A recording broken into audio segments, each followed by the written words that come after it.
Juan Kapitulo 6, versikulo 35. Si Jesus miingon kanila, "Ako mao ang pan nga naghatag sa kinabuhi. Ang muari kanako dili nagayod gutomon, ug ang mutuo kanako dili nagayod uhawon." Ang mga Pan sa kinabuhi. maglikon unta sa mong pagtuo ug gagakabi sa pagtuman sa imong mahal nga kasuguan.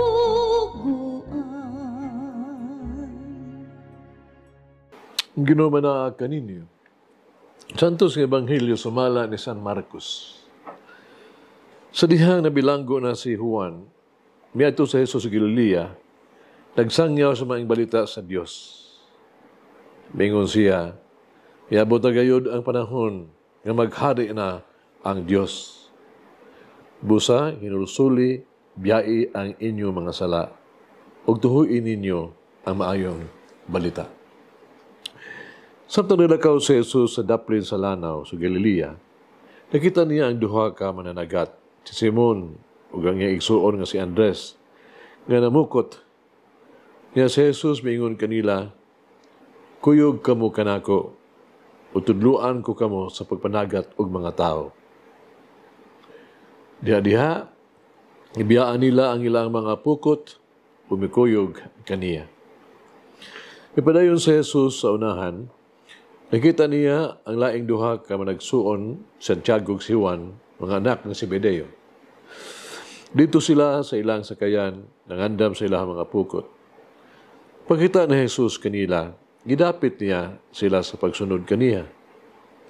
Busa, gibiyaan nila ang ilang mga amahan dito sa sakayan, uban sa mga sinuhulan, umikuyog sila kang Jesus. Ang Ebanghelyo sa Ginoo. Pasalamati ang Ginoo, kay siya maayo, ang iyang gugma mulungtad, hangtod sa kahangturan. Pasalamati ang Diyos sa tanang mga Diyos, ang iyang gugma malungtaron. Pasalamati ang Ginoo sa mga Ginoo, ang iyang gugma balungtaron.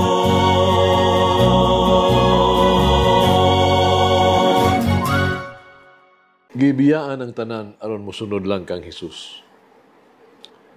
Gisugdan ni Jesus ang iyahang misyon, public ministry, pinaagi sa usa ka awhag, usa ka tawag. Una, usa kini katawag sa paghinulsol, call to repentance. Sa miingon, ang giharian sa Dios haduol na hinulsuli, paghinulsol, pagtuo sa Ebanghelyo. Usa kini katawag sa pagkakabig, conversion. Ito sa pagbag-os kasing-kasing. Gusto ni Jesus na ipahuuyon nato ang atoang kagalingon ngadto sa Dios.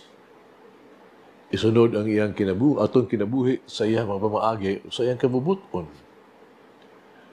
Ang pagkakabig mao ang pagbalik ngadto sa Dios.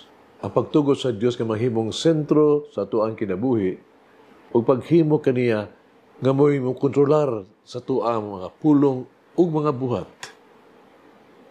Kaduha, usa kini katawag, a call for discipleship, pagkadisipulo, nga mahimot ang bahin sa iyang mission, ministry. Mahimong iyang mga apostoles. Panunsay angay natong buhaton. Human sa tawag, si Jesus nangayo og pagsalig, trust, faith. Si Pedro, ang iyang mga igsuon, si Andres, Bibiya, sila mga pukot, ug misunod kaniya. Santiago ug Juan, Bibiya, sa ilang amahan, si Zebedeo, sa sakayan uban sa mga sinuhulan, ug misunod kaniya. Mao nga, gibiyaan nila ang ilang mga seguridad, ilang mga lampuson kay mga karera. Iyong pagpasabot magpasabot sa pukot o sakayan nga pangisda. Gipili nila si Kristo labaw pa sa ilang pamilya. Nagpasabot nga kini ang Dios una ug labaw sa tanan. Ang tanan ikaduha lamang sa Dios. Nundumi nga ang gusto ug gikinahanglan ni Jesus mo ang ordinaryo mga tao kamuhatag kaniya sa tibuok nilang kinabuhi, sa ilang tibuok nga panahon o sa kumpleto nga talento. Karon ato ang pangutanon atong kaugalingon. Mahimo ba kita nga huna-huna ni Jesus na pinaagi kaniya siya makahuna-huna? Mahimo ba nga kita kasing-kasing diin si Jesus mabuhi o mahigugma? Mahimo ba kita nga mahimong tingog ni Jesus na pinaagi kinsa siya makasulti? Mahimo ba nga kita mahimo sang kamot ni Jesus diin makatabang makaayot? Usa ka Romanhong sinsilyo, no? Sa lapi, nakaplagan.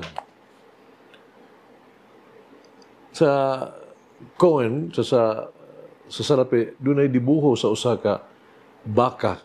Nga ang baka nag-atubang sa duha ka tanaon. Ang usa, altar, nikaduha mo ang daro. Silalong sa imahen sa baka, doon ay usa ka inscription. Andam alang sa duha. Ready for both. Hagit sa kinabuhi. Kanunay ba kita ang anaa kang Jesus? Nga walay pagduha-duha? Walay kondisyon sa matag gutlo sa itong kinabuhi? Ngayon mag-ampo kita. O magagahong maluluyon na Diyos. Paubsahanon kong mangayo kanimo sa grasya. Kamahimo akong mapailubon sa mga tao. O mga padayon sa ako ang mga buhat nga mahiuyon sa ako mga pulong umatulad-anon sa ako ang pagsalig. Nagtuo ako nga diha kanimo o pinaagi sa imong grasya mahimo ang tanan. Magagahom mahigugmaong amahan, malihog, ihatag kanako ang imong grasya aron ako kanunay nga andam sa pagpasaylo, sa pagtuman sa imong kabubuton, o sa pagpaubos ako ang mga pagilabot o pagtugyan sa kagalingon kanimo. Idawat na ko ang imuhang grasya, mahimo kong mabag-o alang sa labipang maayo, pagagahom o maamuhon nga amahan. Ubsahanon kong mag-ampo alang sa imong grasya, kung dili ako mahulog tentasyon, dili magpadala sa mga kahuyan sa tao, o dili magkumpiyansa, dili mahimong ulipon sa sala, o sa makasalang bisyo. Uban sa imong grasya o langit ng amahan, ikaw mahimong ligon, mahimong luwas ako, mahimo kong malampuson, labi na maluwas ako. Amen. Mama Mary, strengthened by commitment to follow Jesus, who has the words of eternal life. Langin na ang Diyos magagahom sa tanan, Amahan, Anak, Espiritu Santo. Amen. May the Lord of the divine mercy bless us all, heal us from all diseases and suffering. Ayun unta niya kita, tanang mga sakit na to sa lawas, o sa kalag, body and soul. In the name of the Father, the Son, and of the Holy Spirit. Jesus, I trust in you. Amen. Whoever eats the bread of life will never hunger, says the Lord. Kay galaan inyong nabati ang pagpaambit ug hamubong pamalandong sa pulong sa Dios pinaagi sa tulumanon. pan sa kinabuhi.